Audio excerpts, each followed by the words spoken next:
Black Keys made a hit.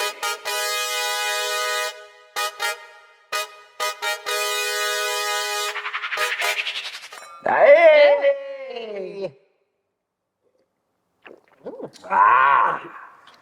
Hi, I'm Afi, And I'm Slim, and we are. the Franks. And welcome back to another episode of Let's Be Frank, where we discuss our personal and financial journey. That's right. So this week, we want to talk about. What are we talking about? What we talking about? Okay, we're talking about where we started, right? So we started in 2018 with this journey. On this journey, I should say. December 2018. That's right.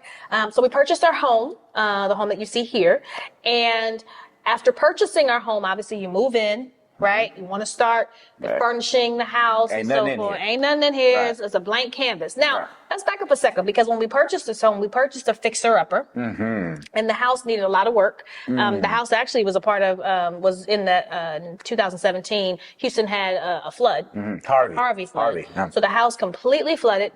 We had to do a lot of renovations even before moving into the house because of the flood, right? The whole So, neighborhood got 4 feet of water. Yeah, it was pretty bad. Yeah. So we were able to do that.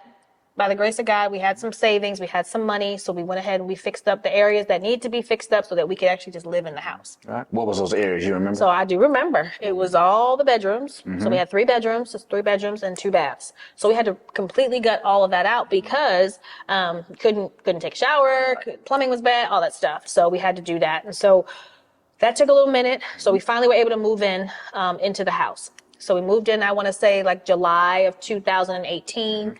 And then soon thereafter, we started to realize we had incurred quite a bit of credit card debt because of the furnishings that we bought. So we bought a bedroom set. I think we bought a refrigerator. I think we bought washer and dryer, like stuff that you need, obviously, when you first move into your house, right? And so when we bought our furnishings, we didn't actually put it on our own credit card that we got. We got a line of credit at the furniture store or whatever. And gosh, we realized, so we bought that furniture, let's say in July. So by the time we looked up, it was December.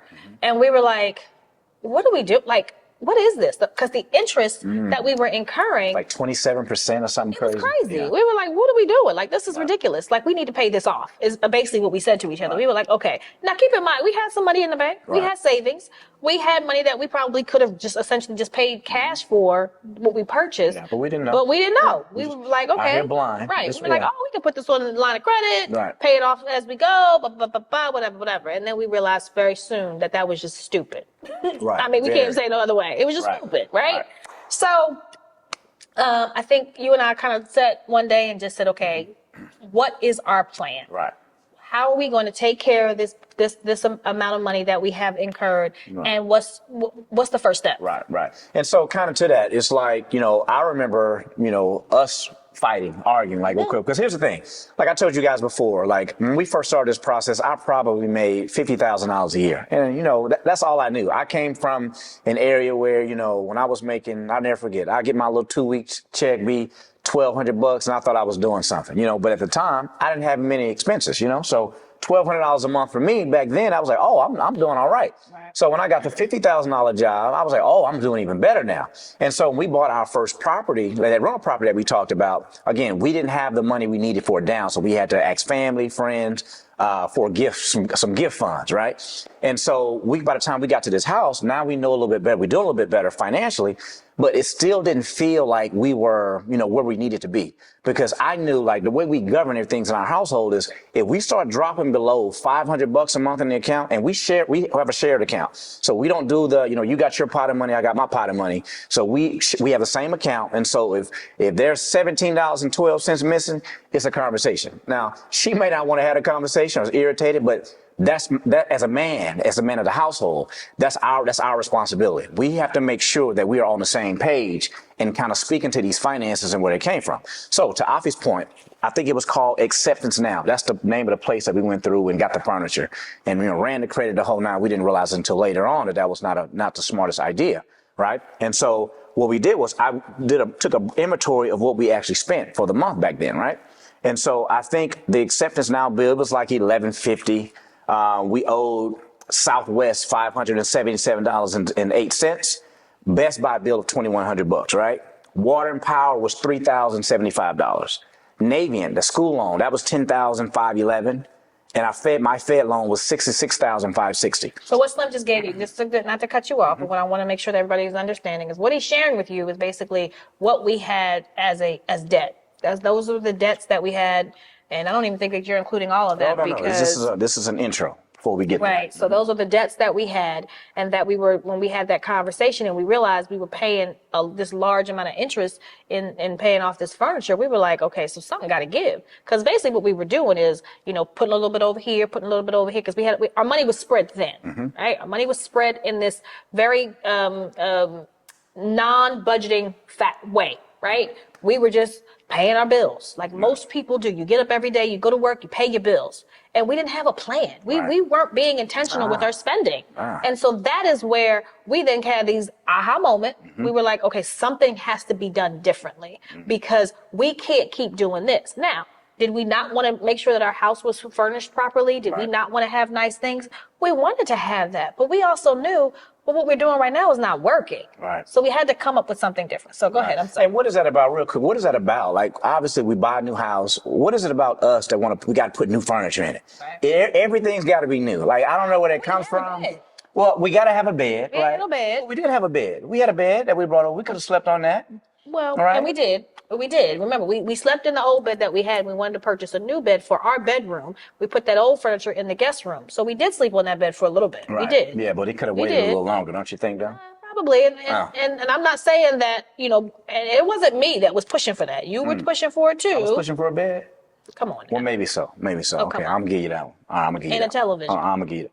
Now, I did that. That was my fault. I did have to have a television on the room. ain't talking about television. Yeah, we get to that a little bit later. That was the TV was mine. Yeah. Okay, all right. All right, so, but the thing that it showed us was this. And this is biblical. And so, I don't know, fun fact. So did you guys know there are over 2,000 Bible verses that talks about money management, right? And so one of the things that it talks about is it's like God wants us to be good stewards over the things that he blesses us with, right? And so starting out with one of those verses, Proverbs 13:16 says, a wise man thinks ahead and a fool doesn't and brags about it. And so I think to what Afi's saying is like we knew we had to do something to get out of our debt.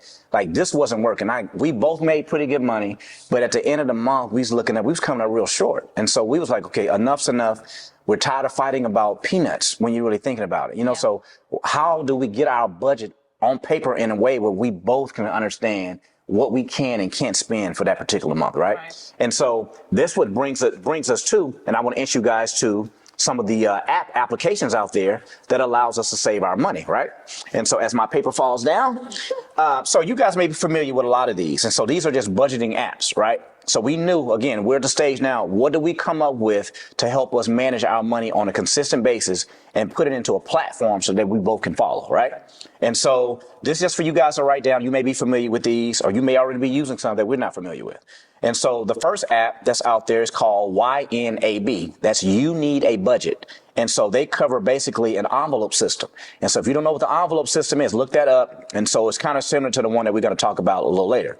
So the next one is Pocket Guard. That's another budgeting app. And then we have Mint. Everybody's probably familiar with Mint. I almost said my homegirl name, Cement. Shout out to Mint. I see you. Wally is another one. And the last one is EveryDollar. And EveryDollar is the one that we're going to be speaking from because that's the one that's kind of helped us get to where we are today. And so what I want to do now is I want to walk you through what we call the 7 baby steps, right? And so this is generated by a guy that you may be familiar with. His name is Dave Ramsey. And so I know that, again, there's a lot of controversy out there right now about, the 7 baby steps. Don't work for African Americans, which is ridiculous. But that's a new one, by the way. And that's a new one. Yeah. So this recently came up. Yeah. Something recently came up in the news, but we can talk more about that later. But right now, what we're going to do is try to introduce you to the 7 baby steps.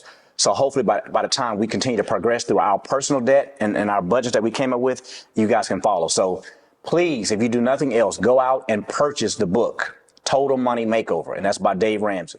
And so a very interesting read. And it just has stories in there of single parents raising multiple kids and how they paid off all this debt. And so we always share with our family and friends about this particular book and how it helped change our lives. Yeah. And so the first step in this thing now, so now we got this budgeting app, right?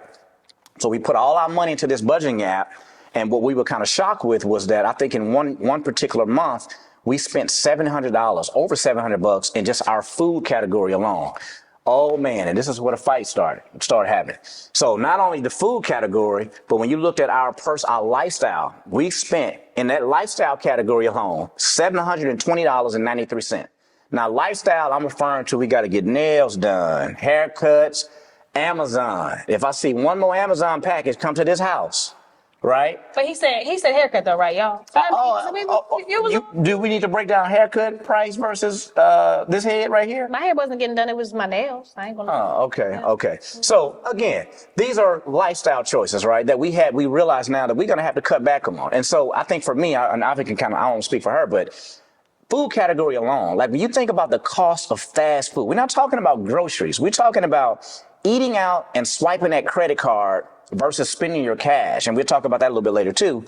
We were way over our heads. And so when we start looking at lifestyle category of just $720 alone, we think about what could we have done with that $720, right? That maybe could have propelled us a little bit out of debt faster for the month from January to February, right? Let me interject really quick. So what he's referring to is, so we elected to go with this particular budgeting resource or tool. And it's an application that you can put on your phone, right? And it's actually, you can go online and you can create the budget as well.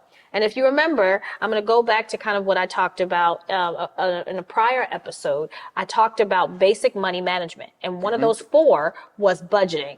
We elected to do this type of budgeting. I'm not saying that this budgeting is something that you can only do. This is just what was worked for us. And so he's talking about in that budget that we created, we had categories. And one of the categories that he's mentioning is a lifestyle. So lifestyle, like he mentioned, is my nails. Hair, throw a little club in there, whatever, if you club hop, if you wanted to buy shoes, right? Well, how much are you budgeting in that particular category? Because again, not all budgeting apps or resources or tools allow you to have different categories, but this particular one did. So I just want to clarify that so that people understand kind of what you're referring to when you talk about that specific category. Okay, that's good. Okay, so let's talk about the first. So what's the first step we needed to do? So we needed to line up all of our debts, right?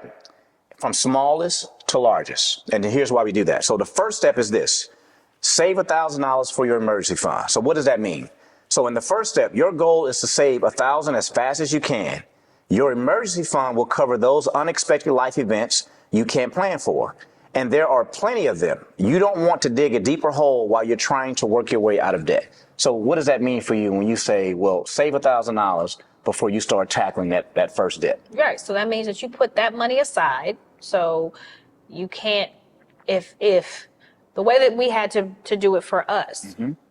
So let's just give specifics. If we have $1,000 a month that comes into the house, so from $7,000 that come into the house a month, based on the bills that we have, prior to even paying a bill, you take $1,000 and put it over here in that savings. Okay. Now you only have $6,000 now you have left to pay bills, put into those various different categories. Entertainment, whatever. Whatever. That's all you have, right? But now your 1,000 is accounted for. Right. And that's what we had to do. We had to be that disciplined. So no matter how much we had that we had to spend, meaning the bills that we had to, off top, take $1,000 and put it over here. Right. And not only that, so it's good to have that 1,000 set aside for emergencies. And so what it does is, let's say if you have a flat tire, right? Well, they don't want you going out using that credit card to swipe for a tire. Well, you pull it from your emergency fund. That's the purpose of that $1,000. So it's to keep you grounded and focused in paying off debt as opposed to accumulating more debt while you're on this journey, right? So that's the first step, save $1,000. Second step is pay off all debt. And it says, except the house, using the debt snowball. Now, it says next time you pay off your cars, credit cards, and your student loans, start listing all your debt except the mortgage, put them in order by balance from smallest to largest, which I just said. This is called the debt snowball method, and you'll use it to knock your debts out, right? And so the reason why we did this is because, now I want to say, baby, and let me know if I'm wrong, but so we did it in reverse. And so we paid our mortgage off before we paid off all of our other debts. And the reason why we did that is because if you look at research, the numbers say that your largest monthly expense is typically your rent or your mortgage. And so for us, we thought it was important to eliminate that largest debt first and then work our way back to the smaller debts. You want to say anything about that? So we did. I don't know if that was 100% true because we actually paid off your student loan first. Yeah, we actually knocked out all of our credit cards, all the credit cards that we had at that time. We did pay off. We went ahead and we paid off his student loan, and then we focused on the mortgage. So again, this is just where we started, and the purpose of us sharing this with you is so you understand where we started, and now we're somewhere different, right? But we need you to understand the start, the middle, and then the end. And we're going to continue to go through this each time we chat with you guys. We want you to understand our journey. We understand what we've been through, kind of how we got there, and the tools that we utilize. And I hope that some of you all can start using these tools. If you feel this is beneficial, like us, subscribe to us, add a comment, DM us, whatever you want to do. Get us involved in how we're getting you to start thinking and feeling about your financial situation and your own financial journey. Before we close out, did you want to say anything? Well, no, just kind of along those lines. I mean, I like what you said about, just making sure we're focused on, the small details of why we're set it up this way. Now, obviously, like you say, people have probably taken different approaches and have been just as successful. This is just a way that we've did it, and it's been working for us. So I'm not going to take you guys through the entire baby steps because we are still working our steps. But I think those first two was very important to understand that emergency fund of $1,000 and start paying all your stuff off from smallest to largest. So what we're going to do is moving forward, as Afi continues to allude to, is we're going to walk you through every single month through 2018 and talk about every budget that we had, all the hiccups that we had, that we continue to have. Yep. Right. And so, because we want you guys to be working this plan with us. So again, this is us taking you on our financial journey, but at the same time, we want you guys to be thinking about at home, what we're saying, is it resonating with you? I mean, if you're finding something that maybe could be different, maybe, hey, drop it in the chat. And so that way we can kind of come back and say, hey, you know what, maybe we can try this on that next bill that we have planned. So that's all I pretty much have. But hey, we got to make sure we are clicking that subscribe button. Yes. We're liking and we are sharing. So I think that is all we have for this particular episode. Until next time. Thank you, guys. Peace. See you later. Hey, what's up, good people? It's your boy Slam from Let's Be Frank Podcast. Hey, don't forget to, where is it? Right here. Smash that subscribe button. Smash it, jam on it, roll on it, and tell all your friends about us. Peace.